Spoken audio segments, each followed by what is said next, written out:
Hi viewers, welcome back. My name is Adeola Fayem. We're still on the coverage of the 2015 elections, especially the issue of the election postponement. And today, as we discuss that, we have with us via Skype from Nigeria, the former Federal Commissioner for Information in Nigeria, as well as an Ijaw elder statesman, that is Chief Edwin Clark. Chief Clark, welcome to SaharaTV. Thank you. All right, so yeah, good evening. You've been calling for, lately you've been calling for the resignation of the INEC chairman, that is Tahiru Jega. And I'm just wondering if you don't mind explaining to us why you think that Jega has failed and why his resignation is the solution. Well, when we called for the resignation of Professor Jega, it was as a result of our own research work, our investigation. We found out that the normal period for holding presidential election in Nigeria was April. In order to give 30 days, the normal 30 days for the swearing in. 2003, the elections were held in April. In 2007, the elections were held in April. In 2011, the elections were held in April. One could not understand why Professor Jega fixed February this year as the election month, while he was not ready. There are two aspects to it: the security aspect and the readiness of the commission. The security people were not ready, agencies were not ready. They made this very clear to Professor Jega, but Jega felt that he was ready, he must conduct the election when he was not ready.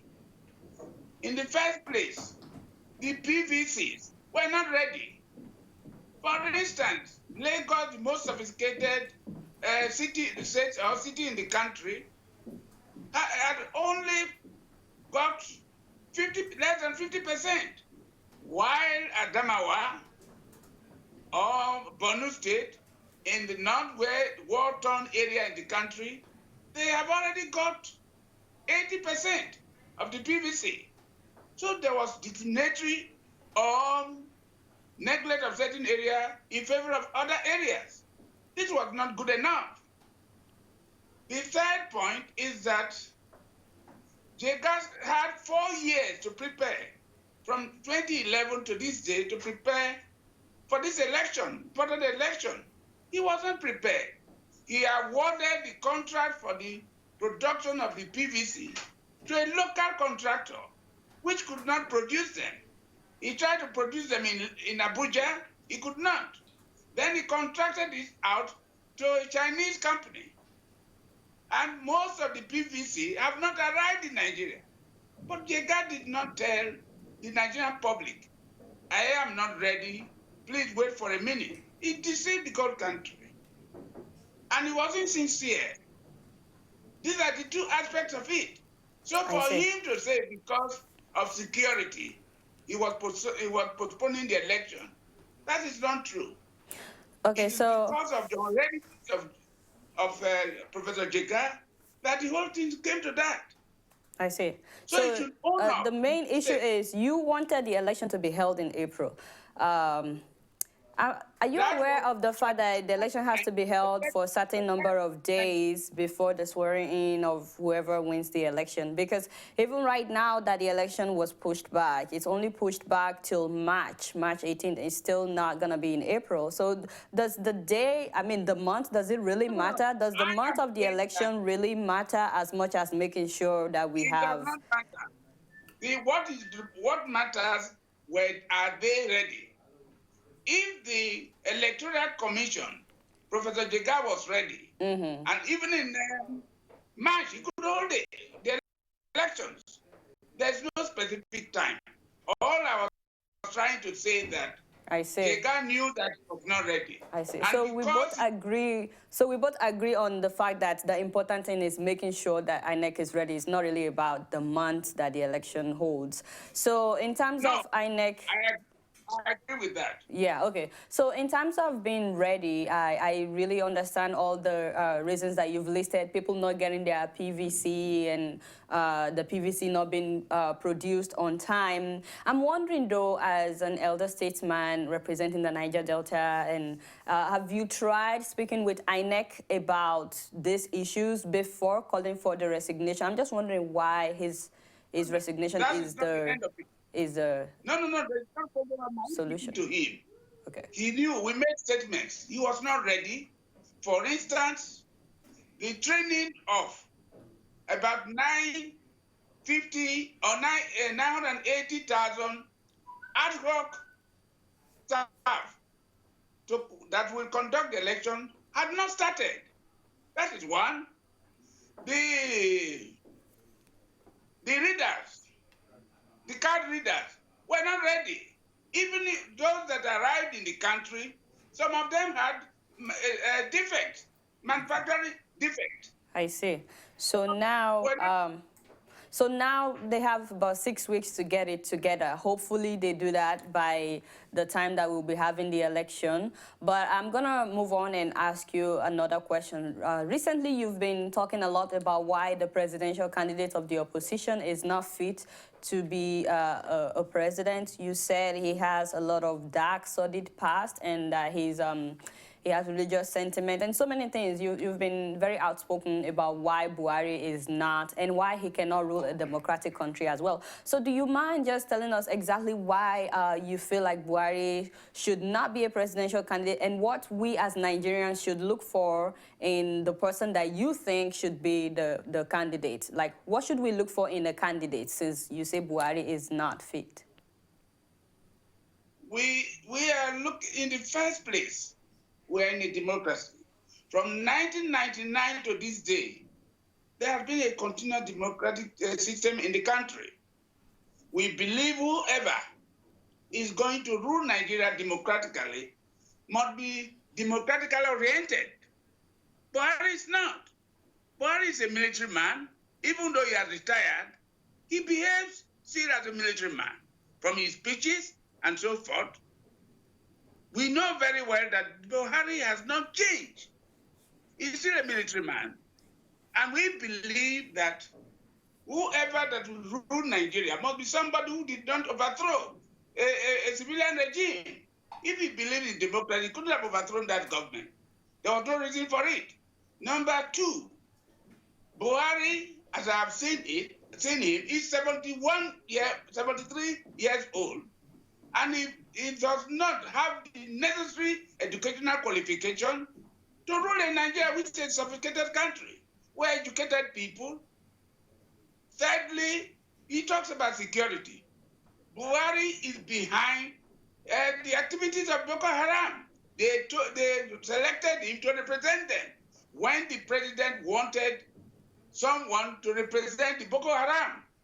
And when Mr. President was talking about Boko Haram, Buhari kicked against it. That they should not be killed. They should not be attacked. It should not stop.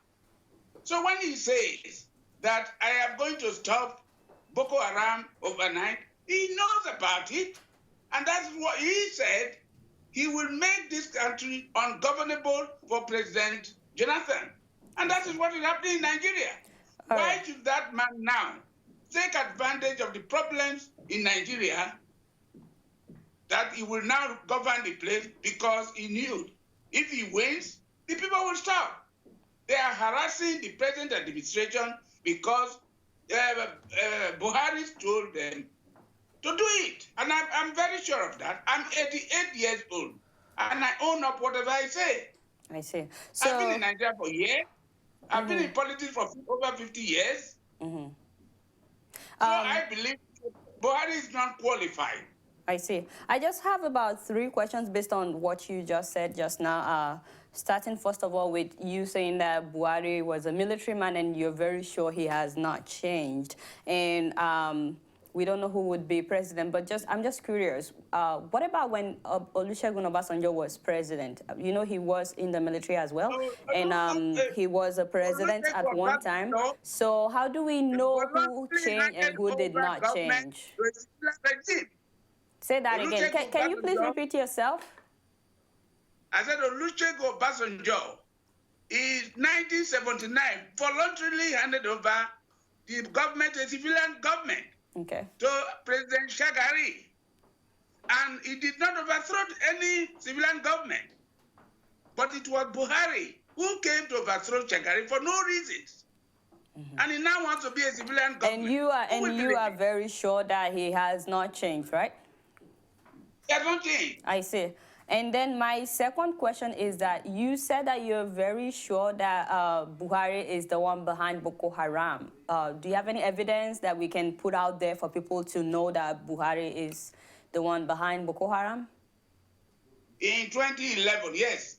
In 2011, Buhari said he will make the country ungovernable for President Jonathan. And immediately after the 2011 elections, we had problems. There was crisis. I see. There were riots all over the country. 10 stoppers were killed, including my own nephew in Bauchi. And he has not repented. He has not condemned it. Are you aware, sir, that this statement that you're referring to, sir? And since then, Chief the Clark. activities of Boko Haram have been escalating. Chief Clark, are you aware that this statement that you're referring to about the post-election violence in 2011 was based on an article written by the Guardian newspaper that said that Buhari called for election violence? Are you aware that the paper later wrote an apology piece to Buhari that they misquoted him, that he did not say that? Are you aware that he sued them after that article came out and the presidency actually apologized because they found that he never said that? Are you aware of that? I'm aware. I knew what happened. Okay. I knew all I'm trying to say is that when the a commission was set up by the president to look into the riots and the crisis after the election. Even though Buhari was not mentioned specifically, they alluded to him. Look at the report. Okay, so of the commission. You just said that you are aware that the same paper that wrote the article that he said this also came out to apologize, saying that he did not say it. But you said that is still your evidence to assert that he's a member I'm not of part Boko of Haram. that. I am a human being. I'm a politician. I believe whatever happened between the newspaper and Buhari has nothing to do with Nigeria. Okay. I am saying that the president set up a commission of inquiry to look into the riots. I see. After the election. And the riots nearly mentioned Buhari's name. So the role he played, but the President's Committee. He was responsible. I see. So the President's Committee came to the conclusion that it was Buhari that was behind it. I see. Also, it came to the conclusion he was not mentioned specifically. It wasn't mentioned, but you believe that they are trying to refer to him, even though he wasn't mentioned. Okay, so that's clear now. Also, I don't know if you're aware that there was an attempt by Boko Haram on Buhari's life, but you're saying that he's the one behind Boko Haram. What happened in Kaduna, there was no proof that it was Boko Haram. I have told you that Boko Haram, when the president said they wanted somebody to represent Boko Haram, in the negotiation, Boko Haram mentioned Buhari. I see. And they nominated Buhari. We are living, we know what is going on. Okay. The Boko Haram nominated Buhari. And when the president was fighting the Boko Haram, Buhari said, no, you should not do it. You leave the people alone. I see. There is evidence to that effect. I don't want to spend too much time on that because I still have a few other questions to ask you. But earlier, before I forget, you said Buhari doesn't have the academic qualification to be a president. What is the qualification to be a Nigerian president? I'm just wondering if you, what is your, go ahead. You must have a school certificate that is white. Okay. And you're saying that Buhari doesn't have school certificate? He actually got a white certificate. Did you produce it? He did not produce it. I see. Even the one that was made known to the public, you're not buying into it. And even the statement that was released from Cambridge as well, you're not buying into it. Listen, I do not want to argue this point with you. I was an educationist. Let me tell you, when the law says, the electoral law says, submit your credentials when you fill your forms. There are 2 forms to fill. And they filled the 2 forms and swore an affidavit and lied, which could be termed perjury. He lied to the commission by swearing to an affidavit that his credentials were with the army, which he left about 40 years ago. So, number 2, the certificate which he tendered cannot be regarded as a pure certificate, as a true certificate. Cambridge University said, they just explained that mathematics was not required. That's they didn't say that Buhari took a WAEC examination. The main fact, he named the people who attended the university with the secondary school with him in Katsina. It's not the point. Others may pass, he will fail. There are so many documents that have been supplied. First of all, it was testimonial that he took certain number of subjects, he passed them, he had credit in this, but his certificate had not been produced. Produced with the photograph did not show that certificate was produced at the time he took the photograph. I see. Anyway, it's now subject. The matter is in court. I see. All right. Are you not aware of that? Yeah, I am aware. Thank you very much, sir, for clarifying that. I also wanted to ask you, I don't know if you've been following, but Asari Dokubo has been making a lot of threatening statements that Goodluck Jonathan must be re-elected, and also that that there will be war if he's not re-elected. He also said recently that anybody that doesn't vote for Jonathan, that only God can help somebody like that. So I'm just wondering, sir, that as an elder statesman, is there any reason why you have not publicly cautioned or condemned statements like that being made by Asari Dokubo? Thank you. Thank you for asking me this question. A year ago, Asari Dokubo and one Kingsley Kuku were alleged to have made similar statements, and the House of Representatives passed a motion that they should be queried. And I wrote an open letter to the House of Representatives, said, yes, both Asari Dokubo and Kingsley Kuku should be condemned for making that statement. We believe in the unity of Nigeria, but don't be one-sided. Similar statements were made by some northern elders, such as Isa Kaita, who said that if a northerner does not become president of Nigeria in 2015, there will be no Nigeria. Is that not a bad statement? Others said that what happened in Somalia will be, what is going on in Somalia will be going on in Nigeria. That was said by Buhari, General Buhari. The statements are there. I'm saying that anybody who makes a statement that threatens the unity of Nigeria should be condemned. If they are to be arrested, nobody should be above the law. I do not, Asari Dokubo's statements are personal to him.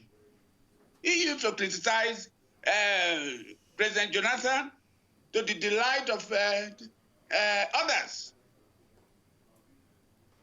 So, but is that clear? It's clear, and I'm going to ask you 2 questions based on that. But do you condemn the statements that he made, or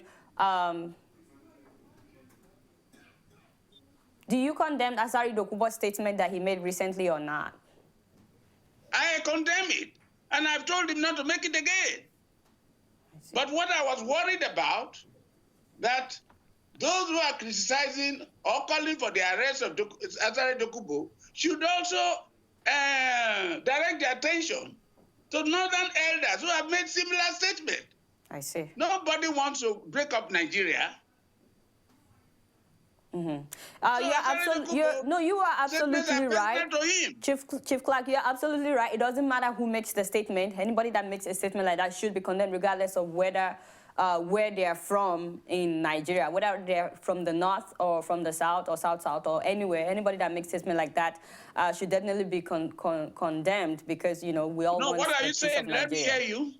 No, I'm saying that we all want the peace of Nigeria, so it shouldn't matter whether somebody is from the north or south. Anybody that makes threatening messages like that should be condemned. West, or from southeast, or from south, or an German, it should be condemned. I see. For making statements that threaten the unity of this country. Okay. So that's my stand. Okay, so we know now that you're not in support of the statements made by Asari Dokubo. I am never in support of such statements. I'm a believer in Nigeria. I believe in the unity of this country. I see. I just have one more question for you, actually two. First of all, I don't know if you're aware that the former petroleum minister, that is David West, had been condemning your statement about resignation of Jega. And I'm wondering what you have to say to that. He's been saying that you calling for Jega's resignation is irresponsible, and that it shows that you don't... I don't know. David West. David West. Yes. Yeah, he's been... David West is a partner of Buhari. Okay. So I'm not surprised that he's doing that. He's not a responsible person. He's an German who doesn't know he doesn't go home, doesn't know what is going on. We're almost of the same age. Nobody takes him responsible. He's a Buhari man any day. I see. I see. So I don't care what the criticism he makes about me. Okay. We're not in the same class. I see. So I'm rounding up right now, but a lot of people, sir, I don't know if you're aware, but whenever they write an article about you, a lot of people say that you are biased towards people that are from the Niger Delta. What do you have to say to people like that who say that you are only defending President Jonathan just because he's from your place? What do you have to say to people who say that? That is not true. That is, those who are making those statements are unfair to me. Recently, you will see that I have been holding meetings with the leaders of the North. I have in the past attended meetings of ACF, and I've attended meetings with Northern leaders. I have so many friends over there. I'm not a regionalist. I'm a Nigerian, pure and simple. I see. I speak my mind on any subject in Nigeria, whether it's made by someone from the North, someone from the South, I don't care. I see. Provided I maintain the unity of Nigeria.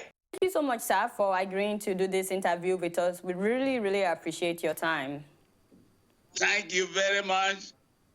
Biola, thank you very much. I'm very grateful for the opportunity given to me. Thank you. Thank you, sir.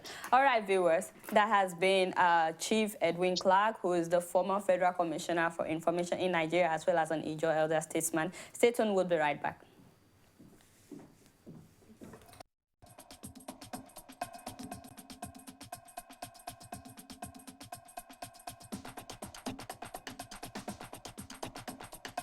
You make me see what's pure and true.